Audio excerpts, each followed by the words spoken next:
Depuis plus de 15 jours, les organisations non gouvernementales sont mobilisées pour évaluer, mettre en valeur leurs critiques à l'égard des États qui critiquent les droits de l'homme. Si on prend l'exemple des États-Unis, par exemple, on a fait à peu près 180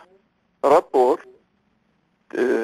des 310 rapports présentés au Conseil des droits de l'homme pour critiquer le rapport américain présenté pour la première fois comme rapport périodique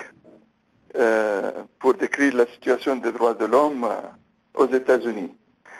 qui est composé de 29 pages et qu'on peut dire que l'un des rapports à ne pas écrire ou à ne pas rédiger, car il y a beaucoup de points faibles de point de vue méthodologique et beaucoup de données qui justifient l'injustifiable, c'est-à-dire l'État hors de loi. Et tout ça, ça a été écrit et présenté par des organisations non gouvernementales, parmi lesquelles notre organisation. Il y a aussi plusieurs rapports présentés sur la situation dans le monde entier et qui évoquent les violations des droits de l'homme dans la plupart des pays du monde. La politique des organisations non gouvernementales est de traiter à point égal la situation des droits de l'homme, que ce soit en France, en Égypte ou aux États-Unis. Et n'est pas distinguer ou n'est pas privilégier un État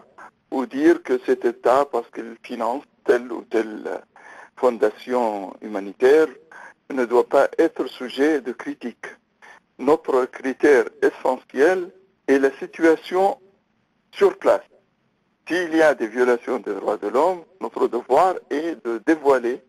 de faire connaître, et s'il y a des crimes graves, de demander de sortir de l'impunité. Par exemple, jusqu'à aujourd'hui, on n'a pas un seul cas d'un Américain qui est jugé pour des crimes graves. Et pourtant, depuis le 11 septembre, on a une liste d'une centaine des généraux, des responsables américains qui sont sujets à crimes contre l'humanité, crimes de guerre, et ces gens-là, et crimes de torture, et ces gens-là sont hors de portée de tout jugement, parce qu'il y a 82 traités entre les États-Unis et des pays pour ne pas juger les citoyens américains, parce qu'il y a des pressions chaque fois qu'on fait un procès, où il y a fuite, comme quand on a fait un procès contre Rumsfeld